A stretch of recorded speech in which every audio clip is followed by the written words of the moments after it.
right, we're back for another weekly episode for Living a Bold Life. And as always, I am joined by one of my many fabulous bold guests. And for this week, I have with me Tabitha Benway. Welcome, Tabitha. Thank you, Jen. It's a pleasure to be here. I'm so grateful that you said yes and that you are here, my friend. Yeah, me too. So if you are a returning viewer of this, thank you for supporting this and showing up and being with us. And you know kind of how we roll here. If you are a new viewer, this is an interview series. And it's where I ask the same 5 questions for each weekly guest. And the intention of that is so you can see that we are very different and unique. And at the same time, we also have so many similarities. And those of us who have committed to living this bold life, we tend to have many things in common in order to sustain living that bold life. And what you've probably gathered throughout these is living a bold life doesn't necessarily mean you're making leaps and all that stuff. In fact, for some people, making leaps is not bold. It's easy for them. Sometimes living a bold life might just be showing up for a day of calls if you are feeling tired, feeling confronted. That can be bold.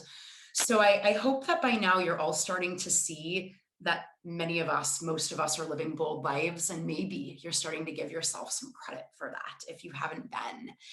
And so Tabitha Benway is an investor, coach, entrepreneur, wife, and mother. And she spends her time learning, growing, investing, and co-creating wealth and freedom. I love that. Yes.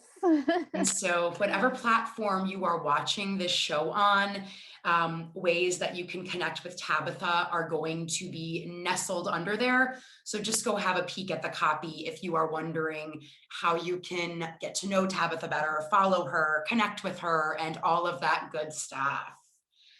All right. And as always, I never know what my guests are going to share. So what Tabitha shares today is going to be new for me as well. And I am so excited to hear. And I actually met Tabitha in one of the leadership trainings that I went through out in California. And what has it been a few years now, Tabitha? Yeah, it's been a little over 2 years. Okay. And so many of the people that are on the show, I know quite well. I don't know super well. So Tabitha and I have stayed in touch, and I've gotten to know just by being in conversation with her, checking in with her. Tabitha's absolutely committed to being on the bold journey and living a bold life. So we are going to chat about that today. Are you ready, my friend? I am. Such a fun topic. And it's fun too, right? Because sometimes people come in and they're like, I know exactly what I'm going to say. And then sometimes people are like, okay, I'm feeling called to shift gears in the moment. So permission granted to just go wherever you feel called to go. I'm such a firm believer that when you and I get into each other's energy, we are just going to share whatever the people that are watching this need to share. Absolutely. So Tabitha, absolutely. Full trust. Yes, right? Based on trust, we're just going to be in the flow and source the magic. Yes. So in this moment, getting to pick out of anything that's transpired in your life, what is one of the bold moves that you feel called to share about with our amazing audience today? Yeah. So can you hear me right now? Yes. I'm not sure if you froze or I froze. I can hear you. You're a tad frozen. So hopefully your beautiful face will start moving again, but it's not impacting the audio at all. There we go. I was disconnected for a moment. I'm back with you. Yes, I could hear you the whole time. It was a little bit of a freeze on your end. Oh, okay. But so far we're looking good. The audio's fine. Thank you. Yeah. So, in thinking about this question, there's so many things that I could say was the moment, and I'll share a moment, but really what the bold thing is that I decided that has changed my life is to listen to my own heart. There has been so much external push or guidance or things that I've been told that I should do along the way. And it wasn't until I truly stopped making that my guiding system and really started trusting my heart. And of course, I receive the knowledge and the wisdom of the people that are forging their paths, and have wisdom and nuggets that I get to receive. But I now hold them up against, okay, where is my heart on this? What is true to my path? And what do I get to take and glean from that wisdom? And what do I get to let go of and be okay with knowing that someone else may not see it the way that I see it, or someone else may not be doing my path, right? Their path is going to look different than mine, and really boldly being okay with that. That was the big thing for me, that decision. I remember the moment that I made that decision, and it was so hard. But when I did, it really freed me up to find what was right for me. And then I would say, as an individual moment, it was really the moment where I had been studying investing and finances for years. And I finally said, you know enough, just step in, just take the first step, just move into that direction. And once I did it, that is really where I got a true understanding of it, and started having fun with it and playing with it, and really being honest with myself about what I really wanted to be doing anyway. Right. So it sounds like for you, one of the boldest moves you've ever made is getting more into a place of trusting your own heart, starting to get curious about what is true to my path, instead of maybe just like, oh, this path looks good, everyone's telling me about it, maybe I should take that one. Sounds like you got out of the shoulds. Yes. Yeah, right. Exactly. And the viewers of this show know that we're not about shooting on ourselves here in these parts. And it That's good. sounds like letting your path be your path. Yeah. And I love that you shared for you that it was, I'm going to switch out hard for challenging, just so we don't give anyone's mind any feedback loops, right? We're more liable to lean into a challenge than into hardness. So we'll say hard. And so it sounds like for you, Tabitha, you were surrounded by a lot of people who were maybe suggesting things, telling you things. And for you, it was a bold breakthrough to just step outside of that. Yeah, absolutely. Yeah. I was raised where there was a way to do everything. There was Yeah, one way to yeah, do everything. yes. And even to this day, I'll find myself using words that when I look under them, I'm like, I have a belief that there's only one way to do that. Or right, I like this story in my head has always been, I need to do it right. Well, doing it right means there's only one way to do it, and there's a million ways to do everything. And so now I'm very aware of when my mind tries to look for the right way to do something, or trying to get it right, because there is no right way to do it. That's what I've Yes, I learned love that. is So you all, you've heard things of this nature on the show before. And what Tabitha is really speaking to in a nutshell is it's getting out of what I call reptile thinking. Your amygdala, your fear brain is what tells you there's a right and a wrong, there's a good and a bad, and there's nothing wrong with that way of thinking, you all. It's just one way to think.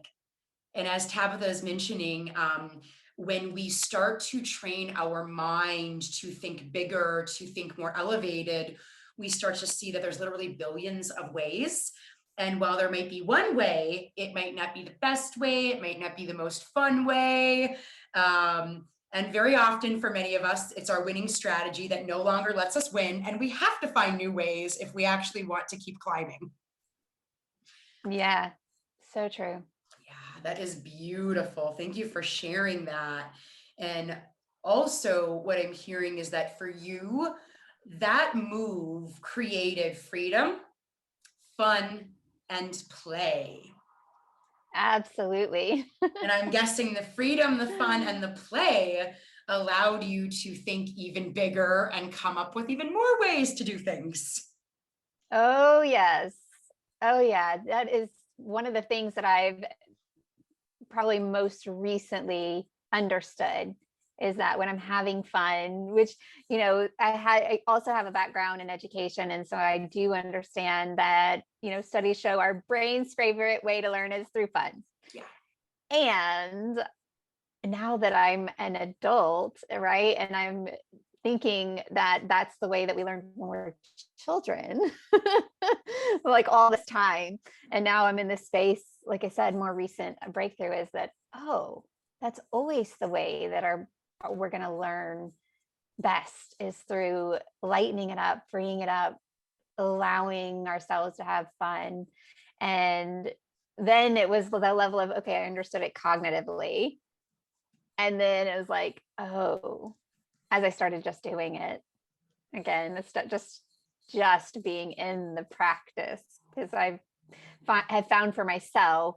I'm sure a lot of people feel this way, but a lot of times we're in the learning. And it's like, okay, let's take it into the practice. And so as I began to practice just having fun, realizing that, oh, there are way more opportunities. There are way more things that I can try and that I can experiment with because I no longer need to get it right to find the right path for me. It's still, you see how I said the right path for me? I still hear how that languaging comes in. So it's still something that I'm noticing about myself and going, Yeah. Yeah. I I heard always that, swap it out Tabitha. for aligned, right? Because there's an aligned path for you, but aligned is not the Yeah. same as right. That's so true. Yeah, so you all, not all of you are going to be in a place to wrap your mind around this, so don't worry about it. You know my motto, put it in a bubble, and when your subconscious or unconscious or conscious mind is ready, the bubble will pop and you'll be ready for your download. But we do learn best through fun because we're not in a stress response, and stress responses aren't good for the brain. So thank you for working that into the conversation. And just do your best, y'all. Some of these patterns that we talk about in these shows, those of us who are breaking them aren't doing it alone. Some of this stuff is next to impossible to do on your own. So, just do your best if you're on your own. And if you're not quite getting it, that's where you want some support. All right. So for the second question, for most of us, this might not be true for you. So just kind of morph the question into whatever is authentic if it's not how I ask it. So for most of us, when push comes to shove, there's typically something that gets us to make that move. There's timing, there's a reason why in this moment we're like, I'm making the Yeah. move now. So I can definitely share. I do think, I think I froze for a moment there, but what I would share is the thing that has always pushed me forward Yeah. is I think about my 80-year-old self. Mm. Like when I was 10 years old, I remember having a conversation about thinking about who I would be at 80. Mm. And even today, like it is the conversation in my head. She is the person that I'm taking care of.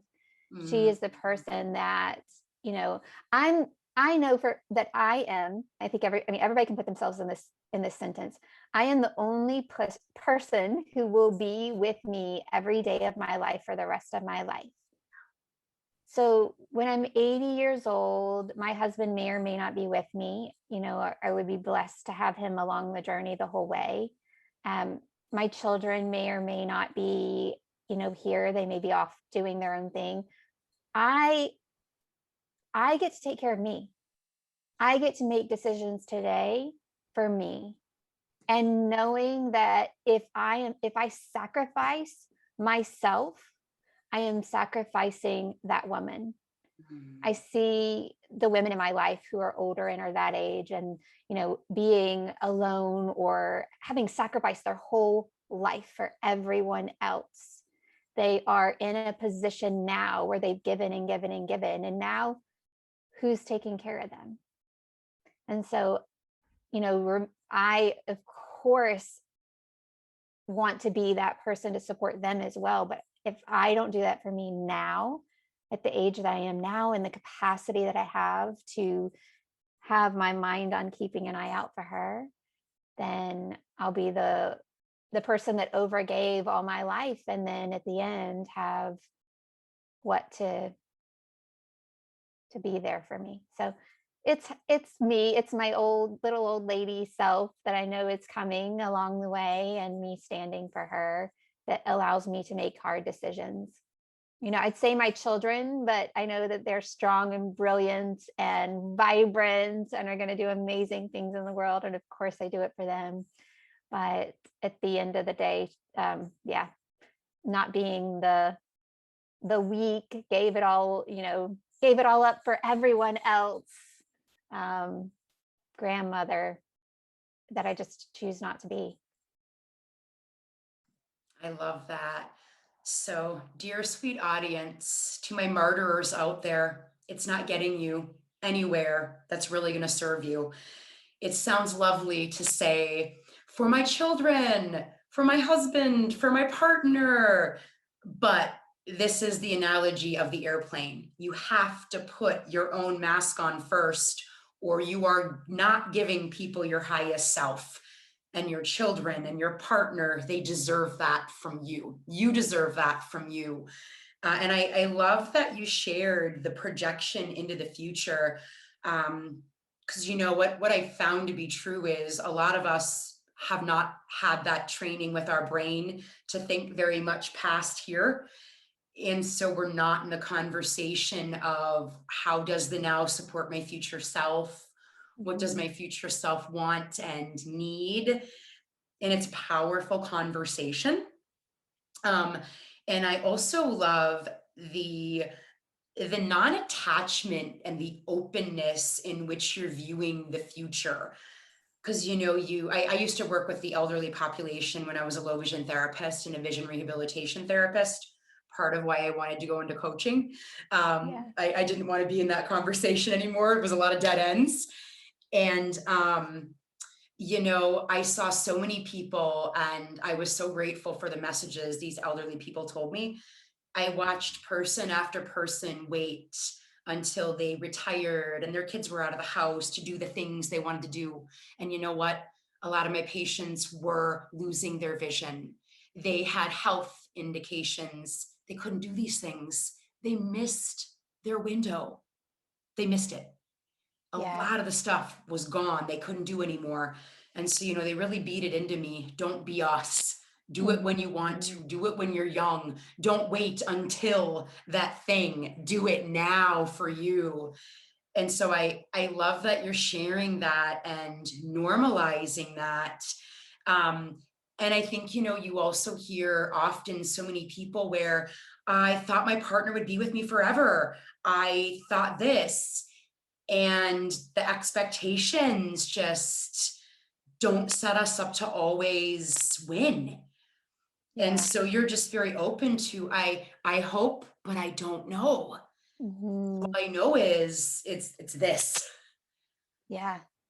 Yeah, absolutely. And what you just brought to mind for me is, I'm pretty sure that awareness came about for me because when I was young, somewhere around the age of 10, I remember my mom would take me over to some of the old ladies that were in the house, that were in their home, that weren't getting out and from our church. And she would drop me off, and I would stay with them, and I would talk with them, and I would help care for them. And I really think that gave me this mindset, because I remember at the age of 10, I remember thinking I would never smoke because I'm going to have this body till I'm 80. And I'm like, who thinks of that when they're 10? But it was probably those experiences with those ladies that, really allowed me to see down the road of the big picture of who I get to be and who I get to stand for. So thank you for bringing that memory to mind, because that was I was actually going to ask where you just even had the glimmer to begin thinking those thoughts when we're young, because we don't always. And I I think just based on what you shared, I think this is the importance of letting our kids, see things, Mhm. be around people of different cultures, be around people with disabilities, be around people who are aging, let kids be exposed to things. Yeah, absolutely. Yeah, I was around a family recently that was hiding the death conversation. It was Mm, one of their animals had died or something like that. And to me, that is something that if we don't teach our children how to grieve and the healthy, how healthy that is, and that death is a way of part of the beautiful gift of life, then they don't know how to navigate it. Yeah. yeah. Oh, I just love the nuggets that come into these shows because Mhm. I'm a firm believer that whether people watch these entire interviews or they watch the first 5 minutes, the last 5 minutes, or they're kind of scrolling, they're going to hear what they need to hear. And Yeah. so, you all, what Tabitha's really speaking to is, we know that these conversations are challenging, but they're important to have anyway. And for those of you who might do well with what fors and whys, um, you may not know this, but families where we don't get to talk about stuff like that and we stuff it, those are the families that go on to have children with eating disorders and a whole slew of other dysfunctions.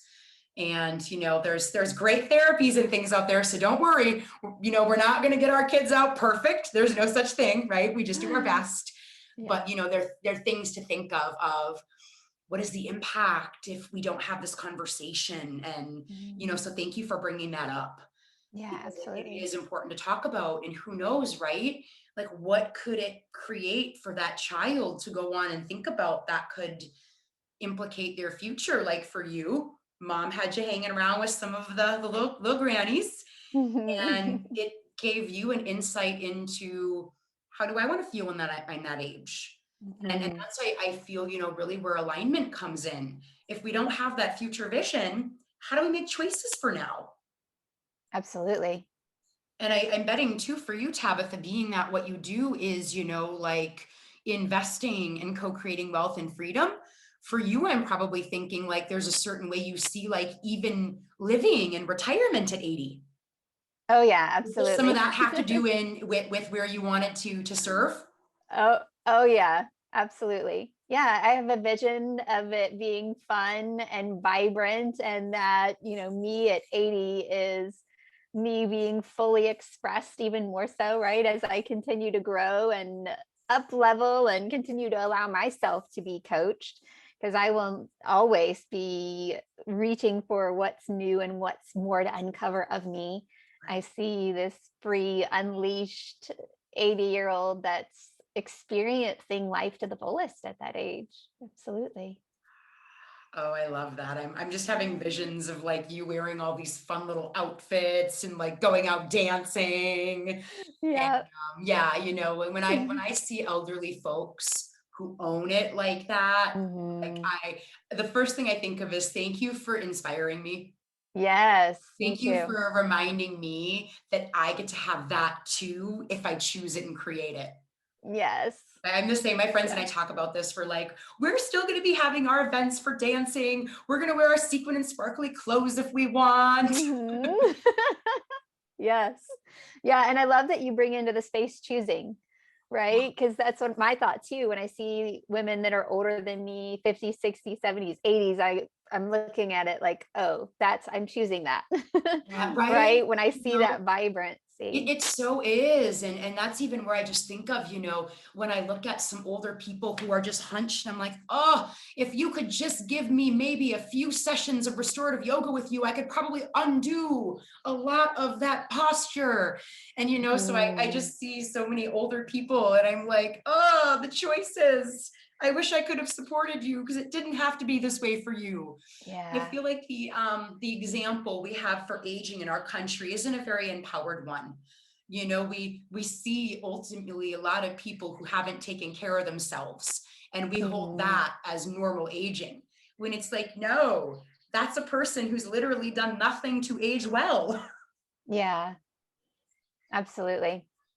So y'all, I hope that you are at this point starting to imagine you as a little granny or grandfather or little old person. And so, Tabitha, this next question, just again, answer it in the way that's true for you. Sometimes the questions really land, and sometimes we need to tweak them a little bit, just like coaching, right? Yeah.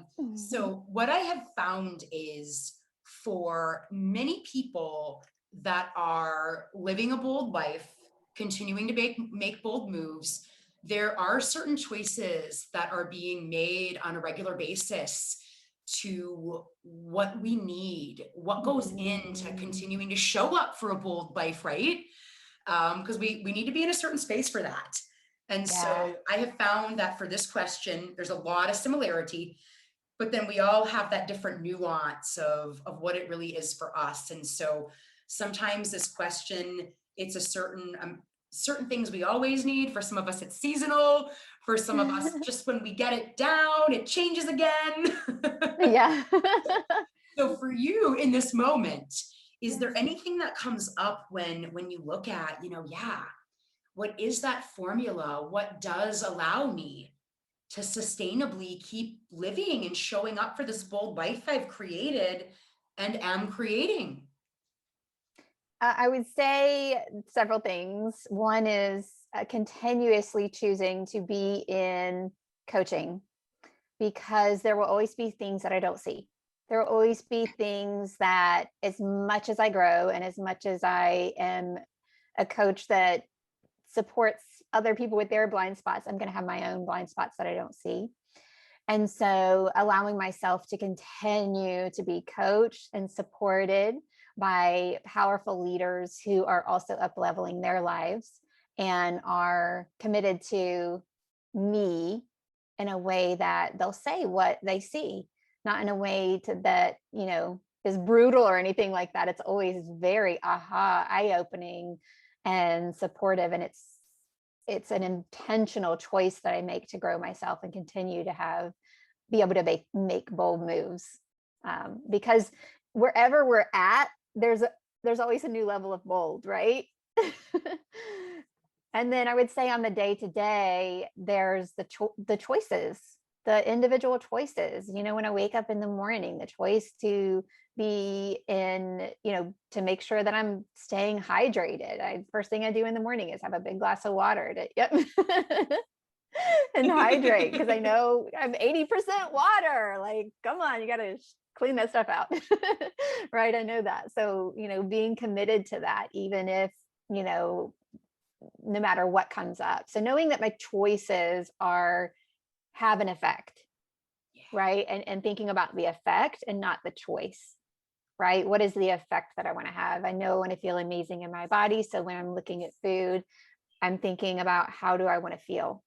Not what does this necessarily taste like, but how do I want to feel? Sometimes I want to feel light, and so salad's there. Sometimes I want to feel grounded, so it's heavier foods that I'm looking for. It's not about getting it right, again, getting it right. But it's really understanding that every choice has an effect, and what is the effect that I want to create. So I would say being present, being truly present. And then, of course, I love meditating every morning. I love being in connection and conversation with God, and that, whatever that looks like for anyone, that's to me is not the relevant part. It's the going where I get to go with connection. Yeah, so it sounds like for you, there's more of the day to day, and then there's more of like the bigger structures that you're held in. And so for you, choosing to be in coaching and receiving that level of support is one. And so you all, I love that Tabitha mentioned this, because I think sometimes people wonder, do coaches have coaches? And the answer is, I hope so, because if a coach has anything in their blind spot, or if they're coaching someone to something that is their stuff too, it's really easy to get back into it if we're not doing our own work. And some of you have probably read and watched my videos, like questions to ask a coach when you're hiring. And that's actually one of them. I will not work with anyone who is not adequately supported. Why? Because what I know is at this point, what I've found is probably 50 to 75% of my job as a coach is when I remain in flow state, I share my energy with my clients and then they come into flow state. At this point with my journey, it doesn't even have as much to do with the coaching anymore because I'm learning how to work with energy in such a big way. So I love that you said that. Um, and the day-to-day choices, right? Like self-care, am I drinking enough water? Am I eating foods that are for me in the moment, for me in the season, more of that Ayurvedic lifestyle? And being present again, if as coaches, as humans, presence again, if you're present, there's like 90 to 95% of it right there. Everything else comes from the presence. Yeah. And then, of course, the choices like meditating, connecting with the divine. And so I love too that you shared the effect of the choice. And many of you out there have probably heard this said, it's not about getting enough sleep. It's not about drinking the water. It's not about asking for help. It's always a deeper conversation of if that, then what, right? If Mhm. I get enough sleep, then I'm sourced. If I drink Yes. enough water, then I'm not dehydrated and cranky. If I get Yes. support, then I'm held. And if I fall, I don't fall far. So I Mhm. love that you mentioned that because I think that's really always the invitation into a bigger conversation. Absolutely. Absolutely. And fully knowing ourselves, right? One of the things that I was saying in the beginning was I learned to trust my heart. Yep. And really trusting my heart means that I get to be present to it and present to that inner conversation. Yeah, I love that you said that. I think I need to start counting because many people in a row have brought up this conversation of trust, of heart, of intuition. And Mhm. again, and listeners, this is where I always want to normalize it for you. If you're like, but I can't hear my heart, I can't hear my intuition, what's wrong? Nothing. There's nothing wrong. Yeah. There's nothing wrong with you. For those of us who may make it sound or look easy, I promise we've been doing this work for a while. We've been practicing for a while. We've been getting help for a while. And we've And had plenty of times where we couldn't hear our yeah, heart because we didn't listen to it. yeah, yeah. And like this is where, some of you don't want to hear this. I didn't want to hear it when it was posed to me for the certain time. But if we're busy, busy, busy, busy, nonstop, nonstop, nonstop, nonstop, that presence and that hearing the heart's really challenging. You're going to have to get a little bit less busy. Probably going to have to slow down a little bit if you want to hear it. I know, I know, I know. It's a lot to be with. That's why there's support.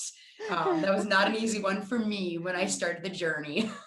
Me too. Even now, it's to sit down and stop, other than my meditation, because I get so much joy from it. I like to be doing and getting things done. Yeah, Yeah. yeah, yes, we get it, y'all. We get it. We're doing our own work on this too. Yes, always.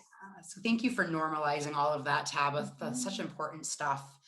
And then for the next question, of course, we don't know because most of my guests aren't psychics, but some can be. And this is just to hypothesize, right? Because what we know is there's no right or wrong move, right? So the bold move is never right or it's never wrong. It just brings us somewhere if we make it, and it brings us somewhere if we don't make it. So for Mhm. you, if you can just imagine not choosing to do the work that would allow you to trust your heart, not doing the work that would allow you to trust your path, not doing the work to allow you to be on your path and be okay with being on your path. Um, where do you think you might be in this moment if we're having the same conversation if you never made that choice and you just kind of kept following the path that was laid Mm. out, you let yourself get lost in the shoulds, where do you think you might be right now? Best guess. Ooh. Oh my gosh, that's a tough one, Jen. I know it is, isn't it? Well, and because what comes up for me is there was a point where I felt suicidal. like where I was so shut down and in such pain and so closed off to like my feelings, connection with people, all of it, that, yeah, I don't even know that if I would be here. Like the choice for me was so painful that if I didn't choose to find the next best step, find the next best step, find the next best step, and stayed where I was, I think that at this point, I mean, I'm 41, I think about that. And, I think over the last couple of decades of really allowing myself to find the next best step, would I've, would I have, where, I don't know. I hate to think that I would have made a choice not to be here. But at the same time, if I had, I can't imagine doing that for the last 2 decades. It was so painful.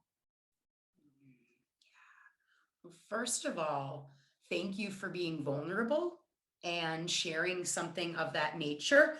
Um, I know and trust that whoever needs to hear that message is going to see this, and hopefully not feel so alone in their own pain, and hopefully be inspired by seeing that you are not that person anymore.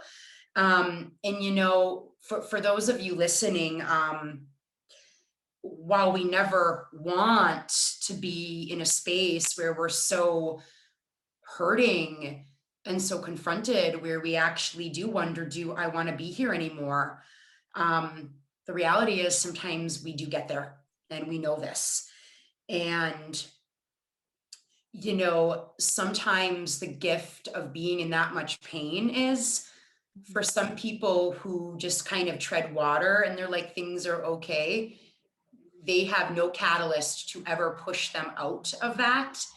And so they just kind of stay in that space. And sometimes the best gift can be to hit what we call rock bottom, because it actually gives you something to spring up from in the swimming pool, spring back up to the top.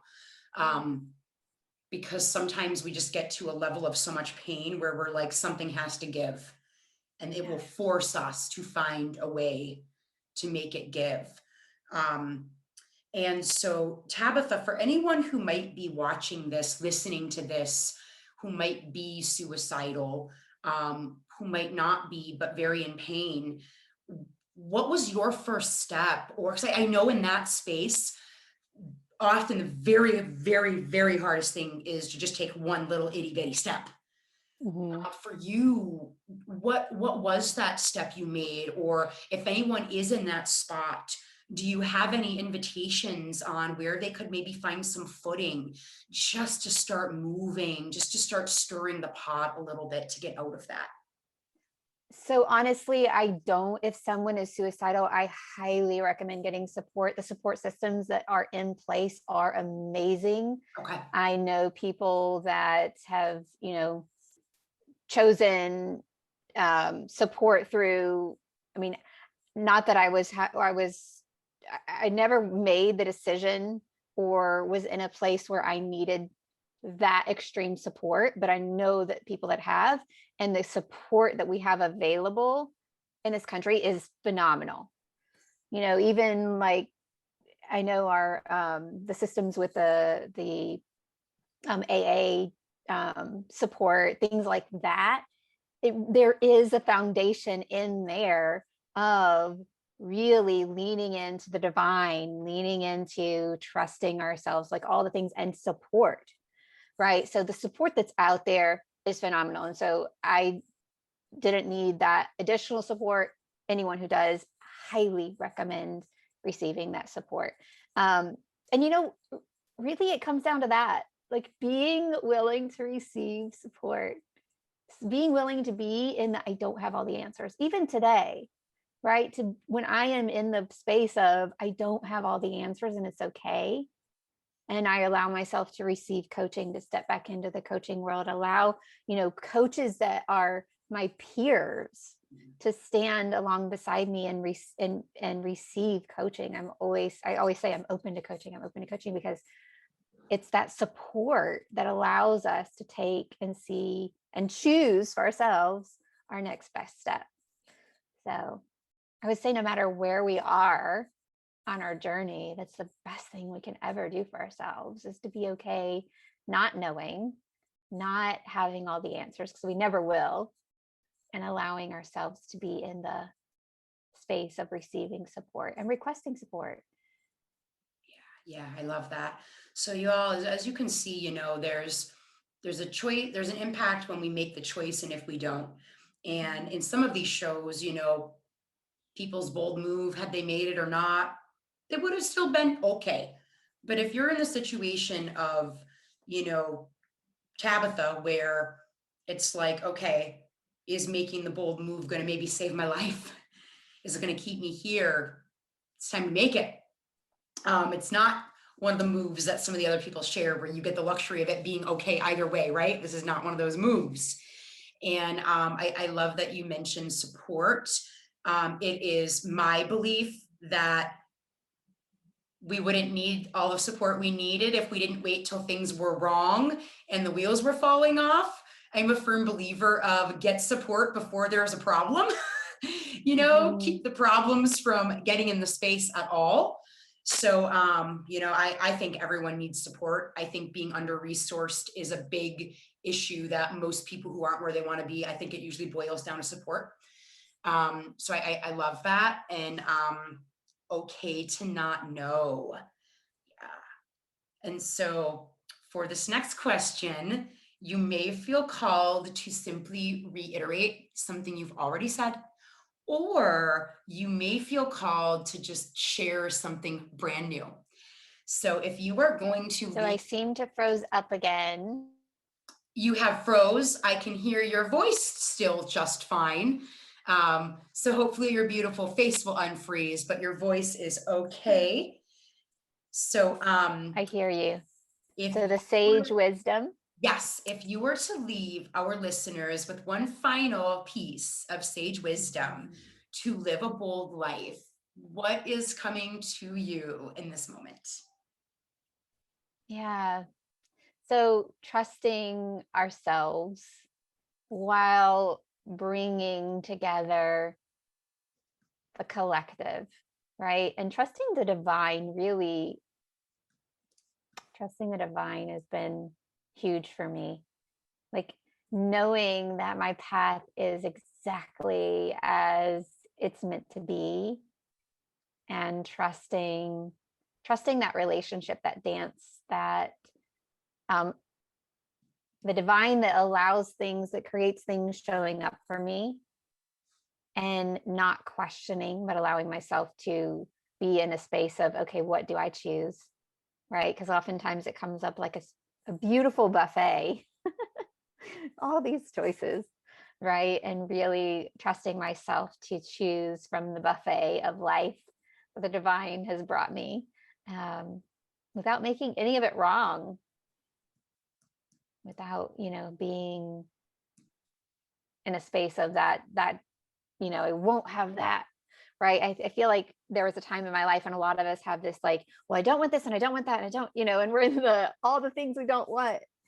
And when we shift our mind into, okay, what is it that I do want, and stay focused there, then we create this very direct path to where we're going.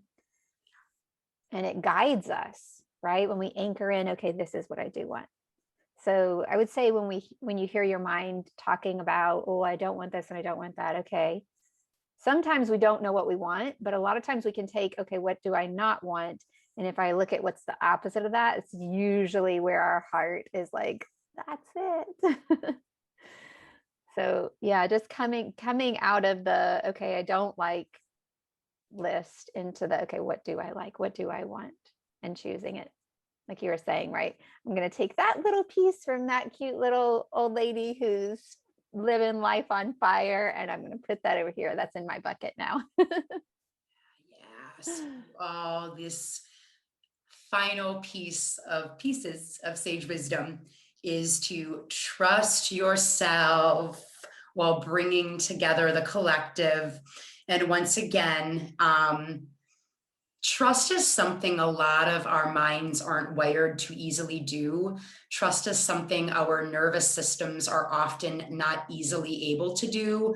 So it does require rewiring. It does requiring settling the nervous system. So do get the support you need if you are seeking to trust more easily. And again, that is all kind of in alignment with knowing the path is how the path is. That's also trust. And oh, Tabitha's gone, or no, back. And it goes to, choosing from the buffet without making wrong and focusing on what you do want. And that's where I would also say, if you've sensed you have a pattern of not powerfully choosing, that's another invitation to get support. What I have found in the past 7 years as a coach is we're not trained how to make powerful choices. We choose from circumstances that could change like that. And so there's just not a lot of power there. So really look at, where you're choosing from. Where you're choosing from is always going to be much, much more of a big deal than what you're actually choosing. And, of course, if you've got a right or a wrong context, you might need a little help on that too. Those patterns get wired in pretty deep. And, as Tabitha mentioned, when we focus on what we do want, where the thoughts go, the energy flows. And so when you're focusing on what you don't want, there's a reason why we say, I always said I would be nothing like my mother and father. And it turns out I am just like them. The kicker with patterns, neurologically speaking, in the brain is, my background's neuroscience. I think you all know this, and I love patterns. But the kicker is, you will, and we can draw them out in charts, and it's super fun. You will get stuck in the pattern of creating what you don't want when you focus on not wanting to create it. It's hilarious if you can actually allow yourself to see it. And then hilarity, takes a little bit of the sting out, and you're like, I'm just a human. I can keep going. But it's really kind of funny. Like, we do crazy stuff. We do crazy stuff, all of us. So, Tabitha, thank you for your wealth of invitations, your wealth of knowledge, of wisdom, and sharing all of it through the lens of your journey, your story, so people can actually feel that connection and that reflection. Because, again, we're all different, but we're all very, very similar. Yeah, absolutely. And thank Absolutely. you We for are. We're all sharing. connected. Yeah, and thank Mhm. you for sharing some of the more vulnerable stuff too. Of I course. really know in my heart that that's truly the stuff that lands with people most always. Yeah, absolutely. Yeah, that's been a huge lesson for me too, is to, you know, being vulnerable can feel scary, but those are the things that connect us and are so beautifully what makes us human. So, Yeah. yeah, Yes, and thank as you. always, amazing listeners. Please, if you feel called, share the interview with anyone that maybe you think of or you see in your mind's eye. I have gone on to see people who needed to see these get their hands on them, and what they've gone on to use these for has been monumental. So never forget that, when people see snippets of journeys, it can go on to really impact ours. So please share with anyone that you feel called to, in the hopes that it might impact their bold journey. And thank you so Absolutely. much, Tabitha. Thank you, Jen. Yes, and you are welcome to reach out to me, to Tabitha, if you have any questions about what we discussed, if you have any comments about what we discussed, if you want to spend time with either of us, we are here. Yeah, absolutely. And Thank I will you. see each of you again next week. And Tabitha, thanks again for being a yes for this. Of course. Thank you. You are so welcome, my friend.